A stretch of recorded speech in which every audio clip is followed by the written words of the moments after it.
Hello, everyone. Thank you for tuning in to this episode.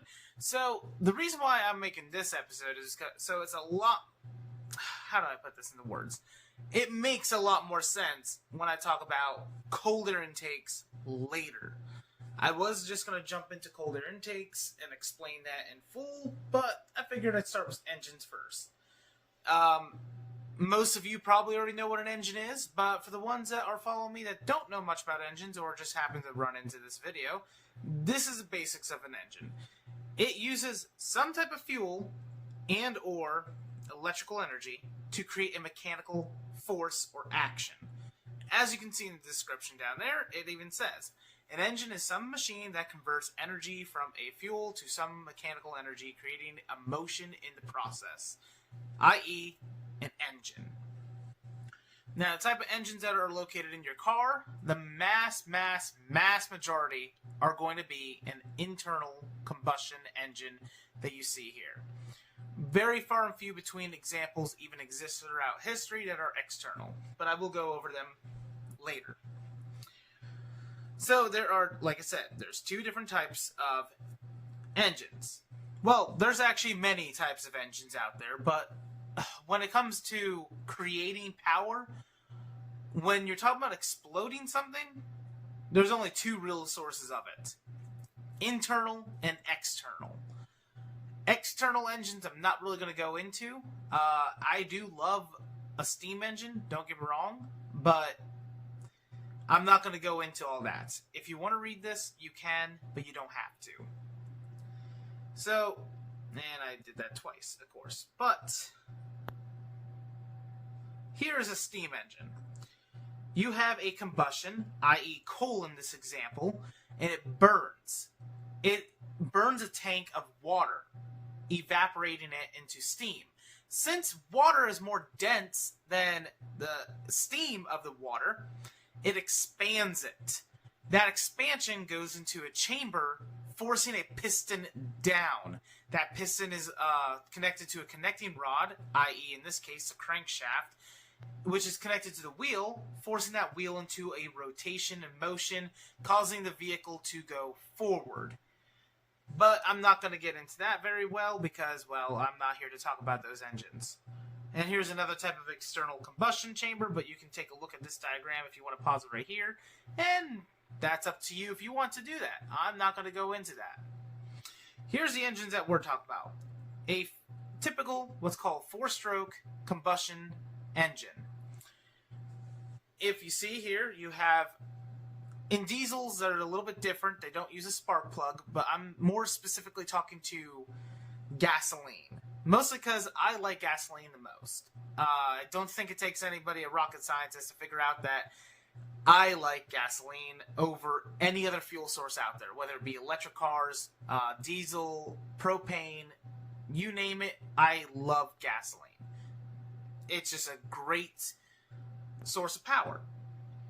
And does it have cons? Yes. I will talk about those later in life, but not right now. But if you see on the far left here, you have the spark plug located inside the cylinder somewhere to explode or actually start the explosion of the combustion. You have an exhaust valve and intake valve, and then you got the combustion chamber, which the combustion chamber is the whole unit that gets compressed up into the cylinder head, and once it gets the piston gets to what's called top dead center, I'll talk about that later, it then explodes it, and the piston goes down, causing the cycle to get repeated. So, in that first chamber there, it's called an intake cycle. The piston is going in a downward stroke, causing a vacuum. When the intake valve opens, the air-fuel mixture comes in, whether it be carbureted or fuel injected. Talking about that later in another video.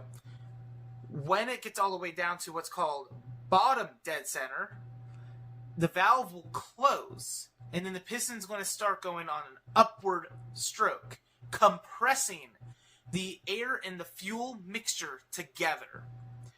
When the valves are fully closed, well, should I say, while the valves are fully closed, the spark plug, after the piston gets beyond top dead center, just probably like a 1 or 2 degrees, sometimes up to 4 degrees, the spark plug is going to zap that fuel. The fuel is going to have a chain reaction and going to ignite all the other fuel particles that are in there. The expansion of that is going to force the piston back down, which is known as a power stroke. Whenever it gets all the way down, just like in the intake, and it comes back around, it's now going to not compress it, but it's going to go to the exhaust stroke. The exhaust stroke, the exhaust valve is going to open up as the piston's rushing back up. And then all the air-fuel mixture that's now burnt and became what's called exhaust, it's useless now at this point, it's going to go out the exhaust. I'll talk about all that later. This is a better picture that I found. By the way, any of these photos that I'm using, I did not create. I don't own the rights to it, so nobody sue me, please. But this is a very good image here. So you have one compressing, one's doing, looks like an air-fuel combination in the back there. This is a 3-piston design. And then you have one going into its power stroke. This is an overhead valve design here too, but I will talk about those different design of engines in another video, not in this one. And I just thought this was a pretty good example of how it looks when it is running. Here's a cutaway of the cylinder of what a common 4-cylinder, 4-stroke motor would look like.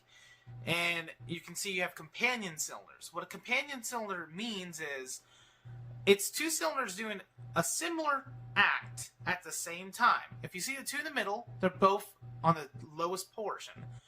One probably just got done doing explosions, or the power stroke, and then another one just got done doing its intake stroke. While the 2 on the outer bank, one probably just got done doing its exhaust stroke and about to do an intake stroke, and the other one is in the middle of doing a compression stroke, about to do a power stroke. This is a great setup. This is why 4 cylinders are so common, because there's always one piston doing a power stroke. So there's never a moment in time that the crankshaft isn't receiving some form of power coming through. Now, I will talk more about what's called a power cycle. I think that's the word that they use for it much later. But there is actually a gap in time that the crank is not receiving a forward motion, even in this design. But that is to come way later, and I'm not going to get into that in this video. This is a 6-cylinder without the block in the way to show of the piston's organizations. Again, found this a pretty good imagery here. So, this is another type of internal combustion engine. This is called the 2-stroke. Unlike a 4-stroke, it does a intake/explosion power stroke at the same time, and when it does its compression, it's also doing a exhaust stroke.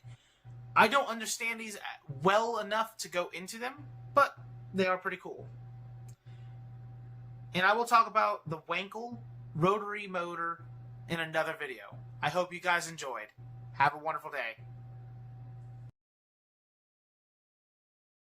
Made of and what happens at different stages of its operation. The piston is placed on the connecting rod attached to the crankshaft. This construction allows converting the linear displacement of the piston into a rotating shaft. The piston is fitted into a cylindrical bore executed in the block. The bore, piston, and cylinder block surfaces form a working chamber. Valves are installed in the lid, allowing to connect the chamber to the intake or exhaust manifold. The gas distribution mechanism is responsible for opening the valves. The fuel is delivered to the working chamber through the nozzle. The candle provides a spark to ignite the mixture. The engine cycle has 4 phases. Phase 1, fuel and an oxidizer. air, are needed for an engine to work, meaning that the piston must move down to free up the volume for filling while the valves on the side of the inlet manifold open up. When the piston moves down, the working chamber volume increases. Air enters the cylinder cavity influenced by the atmospheric pressure or a compressor. In this example, fuel spray nozzles are installed before the valves, saturating the air with fuel. Phase 2. The obtained mixture must be compressed to expand later upon ignition, so the piston must move upwards, increasing the pressure in the cylinder. Phase 3. The mixture is compressed. A spark from a candle ignites it in a gasoline engine. The ignited mixture expands and forces the piston to move downwards, pushing the crankshaft and setting in motion all the mechanisms. Phase 4. The piston is at the bottom, and the entire chamber is filled with combustion products.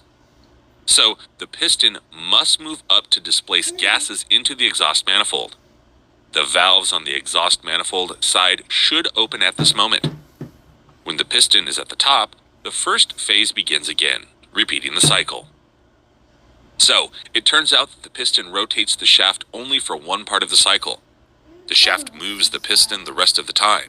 But where does it get the energy? Yes, I'm going to be A doing flywheel can be installed on the shaft, and then it will move by inertia. By the way, you can install several pistons on one shaft. Now that we have identified 4 phases, installing 4 pistons on that shaft is logical. While one sucks in the air, the other compresses the mixture. The third executes the working stroke, forcing the crankshaft to move, and the fourth displaces the exhaust gases into the exhaust manifold. To increase the power, you can increase the number of pistons